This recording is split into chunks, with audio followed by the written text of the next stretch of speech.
What's up guys, Everything Apple Pro here, and Samsung just announced the new Galaxy Note 7, skipping the 6 altogether just because they didn't want to tie it in with being an older, inferior product. They wanted it on par with Apple's iPhone 7 releasing in just a month here. So in this video, I wanted to show you what's new about the phone, whether or not you should get it compared to the iPhone 6s Plus, and just pretty much everything you need to know about this phone. I think it's an awesome release. Samsung did some really good things with it. So let's jump right in. So first off is design. This thing is the Samsung Galaxy S7 Edge with a stylus basically. I mean, it's completely inspired by this phone. The rear and front are both curved now.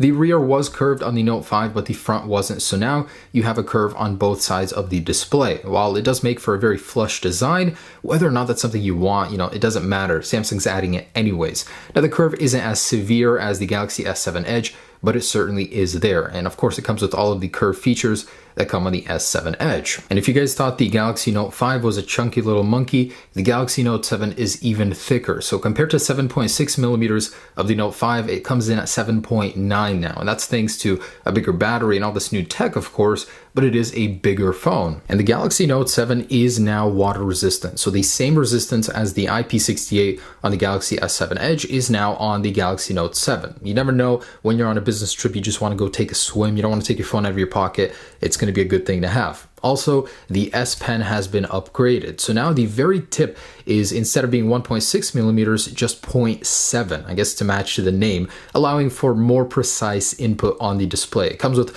a ton of new software, tweaking, features, all that good stuff. And you can no longer put it in backwards. So a lot of people would get their styluses stuck in backwards. Now you can no longer do that. It was actually kind of funny at the event. They made a jab at Apple saying you don't need to purchase it separately and you don't need to charge it. So it's pretty much the ultimate stylus without a battery built in. Of course, it's not as advanced as Apple's. So that one has a whole bunch of tilt detection, a lot of cool goodies that this one doesn't, but still, for a stylus that doesn't have a battery, it is quite impressive the things that it can do. Now this, coupled with the always on display, allows you to go ahead and scribble on the display when the display is off. Neat little feature. So while the display remains at the very same resolution, there is a new processing chip, the MDNI E chip, which is responsible for the colors on the display. Samsung says it is better and it actually can reduce the battery drainage when watching HDR video. The other important thing to note when it comes to display is the fact that it actually has Corning Gorilla Glass 5, the very first phone in the market to incorporate this new technology. It's supposed to survive falls at 5.2 feet 80% of the time, so I cannot wait to put that to the test. Now as for specs, pretty much the same thing as the Galaxy S7 Edge. It uses the Snapdragon 820 or the Exynos processor depending on where you're buying it. In every way, the Exynos processor is the superior one. So if you're in a different country besides the USA, you will be getting that one. A lot of people are even saying it's better to buy one from Canada and import it. However, take note, unless you reflash the firmware, you will not be able to use Samsung Pay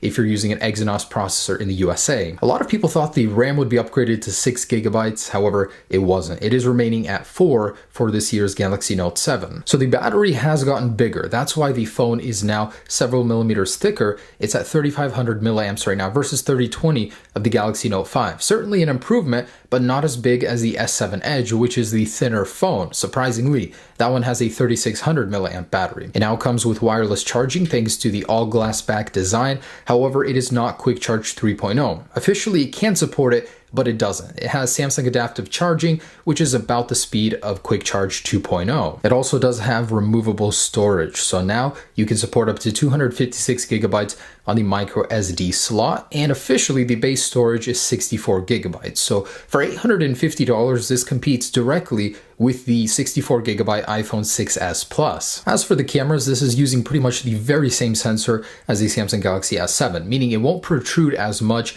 It now has better low light capability thanks to larger individual pixel sizes on the camera sensor. And as for the actual megapixel count, it went down from 16 to 12 because Samsung is starting to realize that numbers aren't everything. It's actually quality. And man, does this camera look good when I tested it on the Galaxy S7 Edge. Of course, I'll do a full review with the iPhone 6s Plus, but but I'm thinking it's going to be just as good. So what else? Well, goodbye fingerprint sensors. Iris scanners are the new rage. So the new Galaxy Note 7 has an iris scanner that'll scan your eyes, and officially it's supposed to be a more secure way to unlock your phone, although it will take more time than just fingerprint unlocking it using the sensor. It was a feature that was long rumored to happen, and I'm glad to see it finally here. It's the future on our phones. And it does have the new USB 3.1C standard. So instead of micro USB, you now have that fully reversible cable, and it's actually much faster. It will allow for faster charge rates and data transfers. Every phone is going there. Samsung just adopted it for the first time with their Galaxy Note 7. And the 4 new colors are actually pretty cool. Black onyx, blue coral,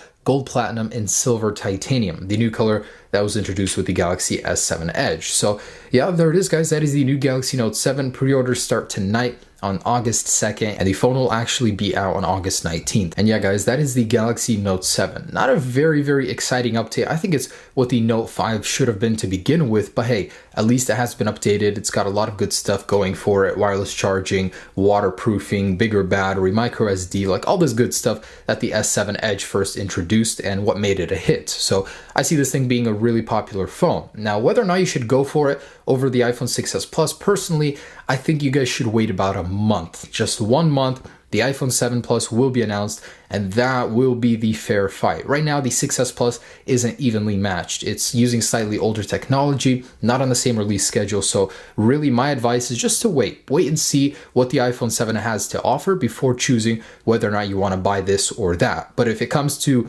this or the iPhone 6s Plus, certainly the Note 7 is the superior phone. Faster, all this new tech that the iPhone doesn't have, so really not really that fair of a fight. But thanks so much for watching, guys. Hope you enjoyed this little overview. Stay tuned for the actual review, drop test, water test, all that good stuff. Peace.